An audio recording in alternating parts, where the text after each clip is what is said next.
Continuamos en Directo América cuando son las 8 de la noche en Bogotá, Quito y Lima y las 10 de la noche en Buenos Aires y Montevideo. Les damos la bienvenida a esta segunda hora de información en France 24. Estos son los hechos más destacados de la jornada. Hay expectativa por el pronunciamiento de la Corte Internacional de Justicia sobre medidas cautelares a Israel para que frene la guerra contra Hamás.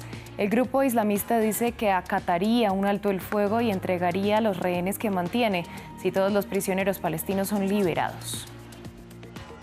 El Consejo de Seguridad de la ONU se reunió sobre el siniestro de un avión militar en la región de Belgorod, en Rusia. La jefa de asuntos políticos del organismo dijo que no había condiciones para verificar si Ucrania es responsable del derribo, como denuncia Moscú, que alega que en el vuelo eran transportados prisioneros ucranianos para ser intercambiados.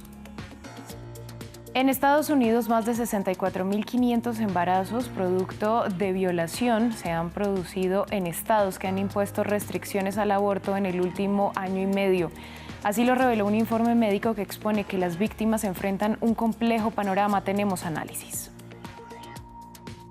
Hoy en Contexto con Gabriel Colchón les explicamos las razones del Consejo Constitucional de Francia para anular o vetar parcialmente 35 artículos de la recién aprobada Ley de Inmigración, una legislación polémica desde el inicio por contener consignas favorables a la ultraderecha y que dificultaban la permanencia de inmigrantes y el acceso a servicios en la sociedad francesa.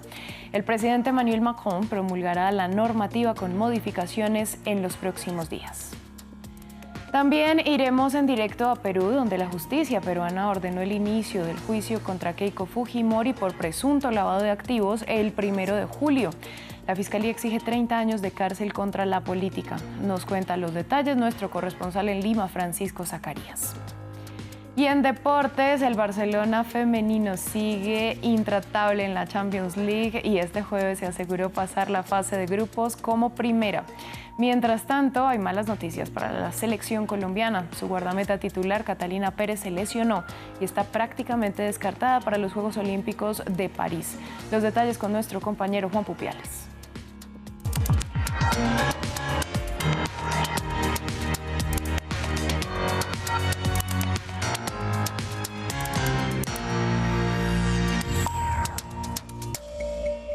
Los invitamos a dejarnos todos sus comentarios con el numeral Directo América F24. Nosotros vamos a comenzar con noticias de Medio Oriente porque este viernes se espera un pronunciamiento de la Corte Internacional de Justicia que podría dictar medidas de emergencia para frenar la guerra en Gaza mientras investiga la denuncia de genocidio del pueblo palestino presentada por Sudáfrica. Hamás ha dicho que acataría un cese de hostilidades y que incluso podría liberar a los rehenes que mantiene. Entre tanto, Israel lanzó más ataques sobre el enclave que dejaron al menos 200 muertos en las últimas 24 horas. Rodrigo Sedano nos amplía. Este viernes, fecha marcada en rojo en el conflicto entre Israel y Hamás.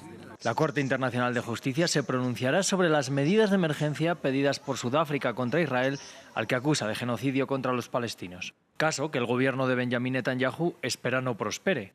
Esperamos, por supuesto, que desestime las acusaciones completamente absurdas y ridículas presentadas por Sudáfrica. Pero desde el Líbano jamás ha asegurado que acatarán un posible mandato de alto el fuego desde el alto tribunal. Si la Corte en La Haya decide llamar a un alto el fuego, jamás lo acatará si el enemigo lo acata. En segundo lugar, la facción liberará a los prisioneros sionistas que tiene retenidos si la ocupación libera a todos los prisioneros palestinos. Mientras tanto, siguen las denuncias de ataques a civiles en los territorios palestinos. La agencia Reuters verificó estas imágenes del miércoles en la ciudad de Gaza. Allí Israel habría atacado a personas que esperaban ayuda humanitaria.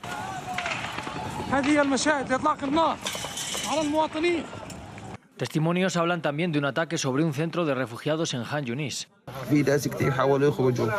Mucha gente intentó escapar, a muchos los dispararon en la calle, a otros mientras huían. Por eso estamos asustados, tenemos hijos y no podíamos huir. La UNRWA denuncia que Israel les había dado de plazo hasta el viernes en la tarde para evacuar y atacó sin avisar. Al menos 13 personas murieron, son parte de las 54 víctimas mortales que el Ministerio de Salud del enclave reportó en las últimas 24 horas. Muchos palestinos claman por la inacción mundial. Queremos que el mundo nos proteja porque estamos desesperados, nos sentimos totalmente perdidos. ¿Dónde está el mundo árabe? ¿Por qué el mundo permanece en silencio? Mientras llega la respuesta de La Haya, en la Franja de Gaza han muerto cerca de 26.000 palestinos. Continuamos con noticias de la guerra en Ucrania. El Consejo de Seguridad de Naciones Unidas se reunió a petición de Rusia para discutir la denuncia del derribo de un avión militar en la región de Belgorod, acusando a Kiev. La jefa de Asuntos Políticos de la ONU, Rosemary DiCarlo, dijo que el organismo no está en condiciones de verificar las circunstancias del accidente. Según Moscú, en el vuelo eran transportados prisioneros ucranianos para ser intercambiados, pero el gobierno de Volodymyr Zelensky negó la versión. Dijo que había abierto su propia investigación sobre una posible violación de las reglas de la guerra. Por su parte, Rusia realiza una investigación por terrorismo y sus enviados a la zona dijeron que el aparato fue alcanzado por un misil tierra-aire de fabricación ucraniana. Vamos ahora a Estados Unidos, donde un estudio médico liderado por la organización Planned Parenthood revela que se han registrado más de 64.500 embarazos, producto de violaciones en los 14 estados que han promulgado restricciones al aborto tras la anulación del fallo Roe versus Wade, que protegía la interrupción del embarazo a nivel federal. El informe destaca que algunos de esos estados permiten el aborto con el requisito de que la víctima reporte ante la policía el delito, lo que representa un problema porque en promedio solo el 21% de las mujeres denuncia. Para analizar este panorama conectamos con Alejandra Soto. Ella es directora de Comunicaciones y Medios Latinos de Planned Parenthood Federation of America. Bienvenida a France 24. ¿Cuáles son las consecuencias de forzar maternidades producto de la violencia machista? Muchísimas gracias por este espacio. No es sorprendente esta cifra, aunque por supuesto sí es de gran preocupación. Y nos sorprende porque cuando tenemos estados donde hay provisiones en contra del aborto y con cláusulas, ¿no?, que impiden incluso ese aborto a una víctima de violación o incesto, pues obviamente vamos a acabar con sobrevivientes de violación que van a tener que continuar con los embarazos en contra de su voluntad o verificar el cómo reunir los recursos para salir a otros estados. ¿Cuál es el panorama actual? Que efectivamente este estudio está apuntando, ¿no?, a más de 64.000 mujeres. Yo opinaría que una sola mujer que esté pasando por esta situación es demasiado, no se diga las 64.000, pero es el panorama que tenemos en estos momentos, cuando en 21 estados hay provisiones y en el resto el aborto está protegido, pero no del todo en todos los restantes estados. Algunas mujeres, usted lo estaba mencionando, pueden pagar para desplazarse y acceder a un aborto en estados que lo permiten, pero ¿qué pasa con una mujer que tiene que quedarse en estos territorios con restricciones? ¿Y qué tanto realmente ayuda a denunciar que fueron violadas? Exactamente, y recalcar que por supuesto la comunidad latina es una de las mayormente afectadas por estas restricciones, porque estamos hablando de un sinnúmero de personas que pueden no contar con seguro médico, que pueden estar en el país de forma indocumentada, entonces quedarse completamente por fuera, ¿no?, de ese acceso. Exactamente, ¿cuáles son los recursos? Lamentablemente, en el mayor de los casos, no hay recursos. Si no tienes el dinero para salir de tu estado, y no solamente estamos hablando de un boleto de avión, autobús o tu propio auto, ¿quién te cuida a los hijos en casa si es que tienes hijos y no cuentas con una pareja? ¿Quién te paga los días perdidos en el trabajo si es que en tu trabajo no hay días pagables, ¿no?, de vacaciones, de enfermedad? Así es que es un sinnúmero, ¿no?, de barreras, no solamente el trasladarse a otro estado, y también el contactar con un médico de confianza, ¿no? Uno tiene su médico al que va uno cada año a sus chequeos en donde uno vive, no en otro estado. Sí existen fondos de aborto que los centros de salud de Planned Parenthood, por ejemplo, pueden conectar a alguien con estos fondos de aborto que pueden ayudar a costear alguno de esos gastos, pero la situación lamentablemente es bastante negra. Y realmente, le repito la pregunta, ¿sirve denunciar la violación? No, y gracias por recordarme. Sirve según la ley. Lo que sería interesante ver es si realmente solamente esa denuncia es suficiente para que entonces permitan a la persona abortar o si se requiere de más. ¿Ya que me refiero? Una denuncia es simplemente mi palabra contra la tuya. Detrás de la denuncia, obviamente, hay una investigación, se produciría un arresto. Entonces, ¿hasta qué punto dentro de estas leyes es que las autoridades actuarían para permitir a una persona abortar si es que todavía no hay arresto, por ejemplo, si es que todavía no se determina que la persona realmente fue culpable de haber violado a la mujer en cuestión? Entonces, es un panorama bastante complicado y precisamente por eso es que el aborto debería de ser un tema entre una misma, su familia, si uno lo desea, y su médico. No tiene por qué haber leyes en este tema. Pues Alejandra, a usted muchas gracias por su análisis y por compartirlo con nosotros en France 24. Al contrario, siempre a la orden. Gracias. Continuamos en Estados Unidos, donde el expresidente y precandidato Donald Trump testificó en el proceso judicial que decidirá cuánto debe pagar a la escritora E. Jean Carroll tras ser hallado culpable en un juicio previo de violarla y difamarla hace una década. El magnate habló solo algunos minutos en los que repitió que las acusaciones eran un engaño. Más temprano, los abogados de Carroll reprodujeron extractos de video de la declaración en los que Trump llamó a la excolumnista de la revista Elle mentalmente enferma y chiflada. E. Jean Carroll en una entrevista con el New York Times. Fue un episodio, no fue un crimen. No ha sido violada, algo no me han hecho. Hasta la presentación de esta ridícula demanda contra mí no sabía nada acerca de esta mujer. Nunca había oído hablar de ella, nunca la toqué, no tuve nada que ver con ella. Esta es una acusación falsa, forzada al ojo público por operadores demócratas como su abogado, sus financiadores y otros. En Colombia, el presidente Gustavo Petro confirmó que llegará al país ayuda de Estados Unidos, Canadá, Chile y Perú para combatir los más de 30 focos de incendio que afectan 9 departamentos y Bogotá. Luis Muñoz y Aitor Chavarri, periodistas de France 24, estuvieron en uno de los focos de la capital y nos traen el siguiente informe. Ceniza, humo y también el sonido de helicópteros y aviones que tratan de sofocar los múltiples fuegos que están azotando a Bogotá y a Colombia. Nosotros estamos en los cerros orientales, aquí en la ciudad de Bogotá, donde hay distintos puntos todavía abiertos. Hemos estado acompañando a bomberos y ejército a sofocar esos fuegos y lo que nos han contado es que hay muchos focos distintos, tanto superficiales como subterráneos, que dificultan las tareas de extinción del fuego. Y es que este jueves Colombia se ha despertado con más de 30 incendios activos en todo el país, por lo que el presidente Gustavo Petro ha declarado desastre nacional y también ha pedido ayuda internacional para tratar de apagar los múltiples fuegos. Entre las causas está que Colombia está esta semana registrando las temperaturas más altas de su historia. Apenas está lloviendo. También nos indican que es importante la sustitución en cerros de importancia natural como estos del bosque primario por especies invasoras como el pino y el eucalipto. Y por último también cabe destacar el fenómeno del Niño, algo que lleva preparándose el país desde el mes de noviembre y que muchos dicen que podría durar también hasta el mes de marzo o abril, por lo que también señalan que lo peor todavía está por llegar. En Perú, trabajadores turísticos protestaron en Cusco en contra de lo que llaman privatización de Machu Picchu. Los manifestantes piden la anulación del contrato entre el Ministerio de Cultura y la empresa Joinas, que permite a la compañía vender entradas online para el sitio arqueológico. Frente a la situación referida a la contratación de la empresa Joinas por parte del Ministerio de Cultura, la Municipalidad Distrital de Machu Picchu no avala tal acción, porque consideramos que se deben implementar mecanismos públicos modernos para mejorar la venta de boletos de ingreso al Parque Arqueológico de Machu Picchu.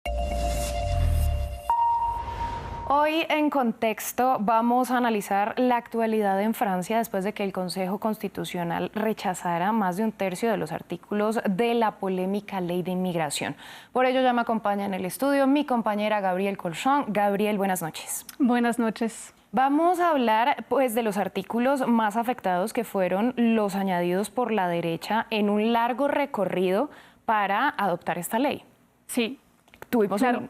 Sobre todo este trayecto, ¿no? Una cosa larga y compleja. Es que primero el trayecto fue muy complicado porque la reforma fue primero anunciada por el ministro del Interior, Gérald Darmanin, en 2022 y es solo en 2023 que empezó a ser analizada por el Senado, que añadió muchos artículos polémicos como la supresión de la ayuda médica de Estado para los extranjeros sin papeles.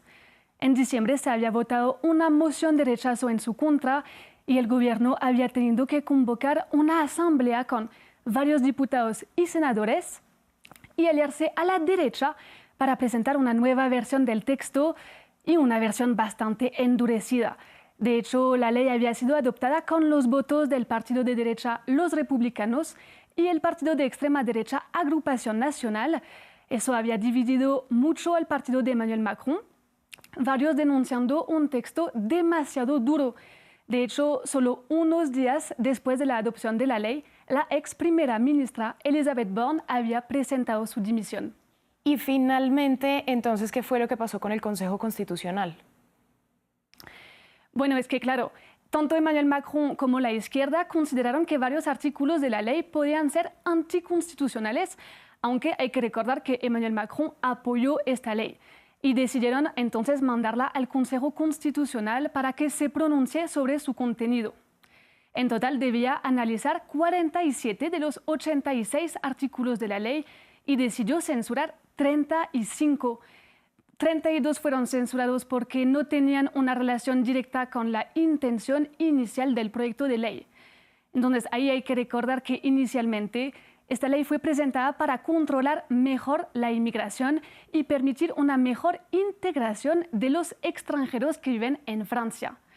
El Consejo Constitucional consideró, por ejemplo, que el endurecimiento del acceso para los extranjeros a varias ayudas sociales o la modificación de las condiciones de la agrupación familiar no tenían cabida en este texto. Por otra parte, censuró 3 artículos, pero ahí por su fondo, como el primer artículo que preveía un debate anual en el Parlamento para fijar cuotas de inmigración. Entonces me vas a preguntar qué queda de esta ley. Y pues, por ejemplo, queda la expulsión más fácil de los extranjeros que hayan cometido delitos, la introducción del requisito de respetar los principios de la República para obtener un permiso de residencia o el permiso de residencia para los que trabajan en áreas con falta de personal. Bueno, y claro que este tipo de normativa y este tipo de proyecto genera unas reacciones bien contrarias, divididas dentro del país. Sí, Valentina. El ministro del Interior, por su parte, se felicitó de la llegada a un texto muy parecido al que presentó inicialmente y dijo que el presidente la promulgará en las próximas horas. Pero por otra parte, la derecha denunció una manipulación por parte del partido de Macron que se alió a ella sabiendo que sus artículos serían censurados. Y finalmente, Marine Le Pen, de Agrupación Nacional, se indignó de la decisión y afirmó que se necesita un cambio en la constitución del país. Pero finalmente, todo este proceso legislativo da cuenta de una forma bastante particular de hacer política y es solo una victoria parcial para el gobierno de Macron. Primero porque tuvo que pedir en diciembre la adopción de un texto que consideraba en gran parte él mismo inconstitucional, lo que lo llevó a muchas críticas, y porque terminó con un texto que sí le satisface, pero al mismo tiempo le costó a una Asamblea Nacional más dividida que nunca y con quien va a ser particularmente difícil trabajar en el futuro. Gabriel, usted lo estaba mencionando antes y es que justamente a poco tiempo de que se diera la aprobación de este texto se produjo la renuncia de Elisabeth Borne como primera ministra y podemos decir que de hecho este fue uno de los puntos clave que motivó a esta dimisión de la líder del gobierno. Claro, porque entonces el partido de Emmanuel Macron llegó muy dividido después de esta nueva ley. De hecho, uno de sus ministros dimitió. Entonces, pocos días después, pues Emmanuel Macron le preguntó de forma un poquito escondida a la primera ministra que renunciara. Bueno, pues Gabriela, a usted muchas gracias por esta ampliación y bueno, vamos a estar muy pendientes de lo que ocurra en Francia con esta normativa. Claro. Nosotros ahora continuamos en Directo América con nuestra sección de deportes y vamos a empezar con el Atlético de Madrid, que es el último semifinalista de la Copa del Rey. Justamente para hablar de este tema ya me acompaña en el estudio mi compañero Juan Pupiales. Juan, buenas noches de nuevo. Valentina, buenas noches. Estamos corriendo. Corriendo mucho porque hay mucha información, Valentina. Mucha información, Juan. Vamos a iniciar con lo que le estaba diciendo. Es que el Atlético de Madrid es el último semifinalista de la Copa del Rey. Así es, sonríen los del Cholo Simeone. Victoria contra el Sevilla, eliminando a este equipo en el Estadio Wanda Metropolitano en su casa.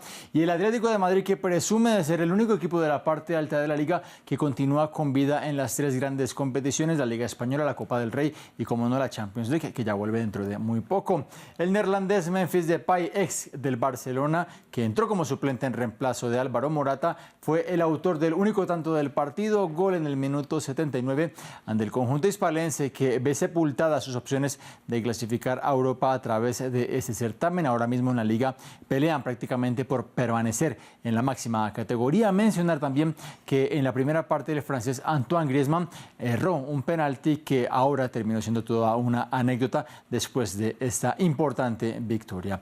Los colchoneros que se unen al Athletic Club, que ayer fue el verdugo del Barcelona, al Mallorca, que eliminó al Girona, al sorprendente líder, y a la Real Sociedad, que dejó en el camino al Celta. Ellos cuatro son los mejores de este torneo, conocido como el torneo del knockout. Mañana sorteo de semifinales para conocer ya ese camino hacia la gran final. Y sin duda vamos a estar muy pendientes de esas semifinales, Juan. Nosotros ahora vamos a hablar de fútbol femenino. Este es un bloque de fútbol femenino y comenzamos con la Champions League. Comenzamos además hablando de las vigentes campeonas, el Barcelona, las reinas que ganaron este jueves al Eintracht de Frankfurt en su casa en la ciudad condal y certificaron pasar a cuartos de final como primeras de grupo. Triunfo 2-0 y con celebración doble, porque Aitana Bonmatí exhibió su galardón de la FIFA como mejor jugadora. Además, también lo hicieron sus compañeras Keira Walsh y Lucy Bronze, que presentaron sus respectivos reconocimientos. Los goles de hoy fueron obra de la española Patrick Guijarro y la noruega Caroline Graham Hansen. Victoria que, por cierto, elimina a las germanas, y el Barcelona, que el próximo miércoles va a visitar al Benfica en un duelo de los dos clubes que ya están clasificados para la siguiente instancia. 5 partidos jugados y 5 partidos ganados para las catalanas, que también van con muy buen ritmo en la Liga Española. Es muy bueno el momento del Barcelona ahora mismo, consolidando ese proyecto que ya venía formando hace años. Ahora mismo están en la cúspide de su carrera. Bueno, veníamos de las muy buenas noticias, ahora tenemos unas no tan buenas para la selección Colombia femenina. Malas, malísimas, muy delicadas. Valentina. Catalina Pérez, la guardameta titular de las cafeteras, tiene muy difícil representar a su país en los Juegos Olímpicos de París 2024 y también en la Copa Oro W, que se disputa en febrero. Según comunicó su club, el Werder Bremen alemán, la cancerbera sufrió una lesión en el ligamento cruzado de una de sus rodillas. Según su entrenador, Birte Bruggemann, Cata no podrá acudir a las justas de verano. Y es que, aunque no se detalla qué tipo de lesiones, se dice que es una afectación en el ligamento. Si es una rotura de ligamento, esto tiene un tiempo de recuperación estimado de unos 6 meses, así que por eso no podría estar en las justas de verano. Malas noticias para Cata, que fue pieza clave en la actuación histórica de Colombia en el pasado Mundial Femenino de Australia y Nueva Zelanda, cuando las suramericanas llegaron a los cuartos de final y que cayeron contra Inglaterra. También recordemos que llegaron a la gran final de la Copa América Femenina. Pronta recuperación para ella. Pues le mandamos toda la buena energía, ojalá sí se pueda recuperar muy pronto. Nosotros vamos a hablar de baloncesto y es la emoción de la Euroliga. Cambiamos de pelota. El Real Madrid, que son los líderes del campeonato, consiguieron su victoria número 20 en lo que va de temporada y con protagonismo del argentino Facundo Campazo, también con mucho sufrimiento. Triunfo contra el Olympiacos por 90-85 para un Madrid que terminó pidiendo la hora pese que al descanso ganaba por 22 puntos. Y es que los griegos rozaron el milagro de la mano de los 25 puntos de Kostas Papanikolaou. El encuentro lo sentenció Campazo con una bandeja a falta de 25 segundos para el que fuera el 88-83 parcial, que iba a llegar justo después de esta jugada, esa bandeja del argentino de Facundo Campazo, para darle tranquilidad a los aficionados que estaban en el Wizzing Center de Madrid. El Madrid, que ha ganado 20 encuentros de los 23 que ha disputado hasta ahora en la competición. Pues Juan, a usted muchas gracias por esta ampliación deportiva. Un placer. Hoy en directo vamos a Perú porque la justicia anunció que el juicio oral contra Keiko Fujimori por presunto lavado de activos iniciará el próximo 1 de julio. Conectamos en Lima con Francisco Zacarías, corresponsal de France 24. Francisco, ¿qué se sabe del proceso?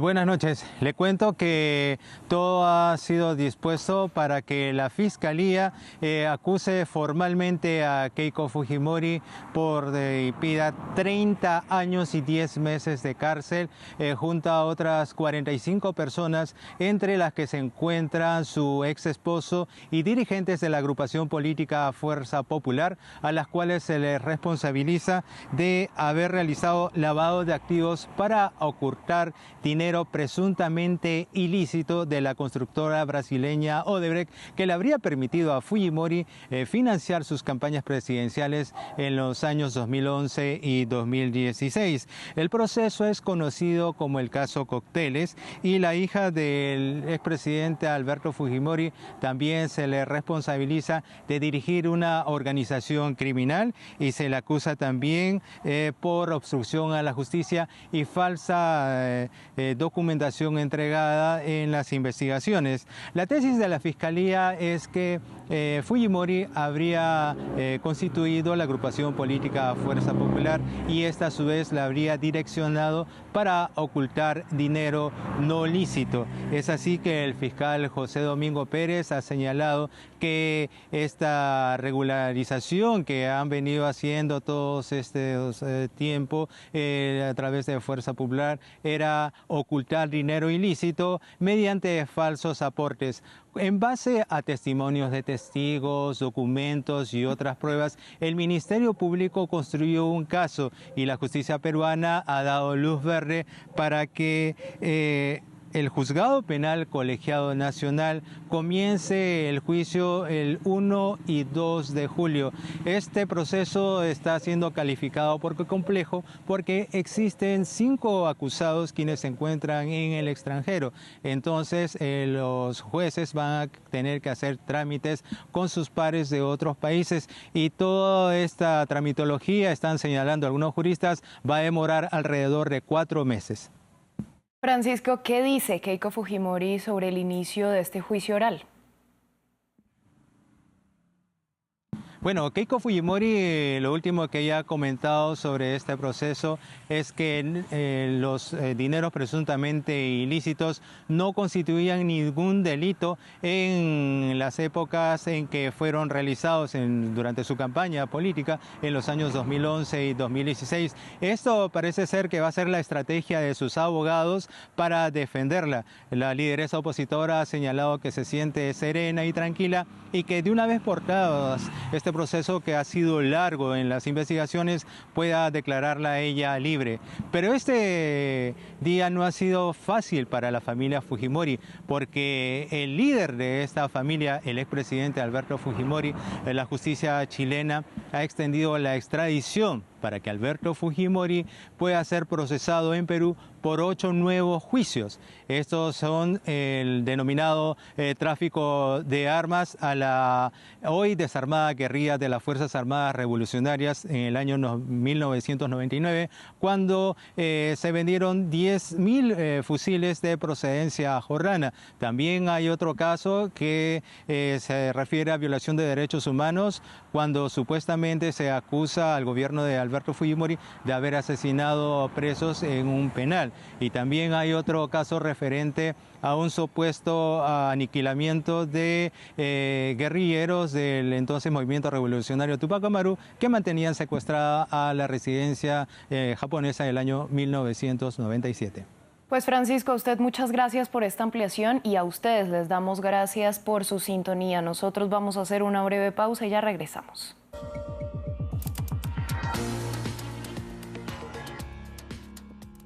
Soy Mariam Kone, corresponsal de France 24 en Ruanda. A menudo me encuentran en el programa África 7 días hablando de la actualidad de África Oriental. Mariam Kone, una de los 200 corresponsales de France 24 en el mundo.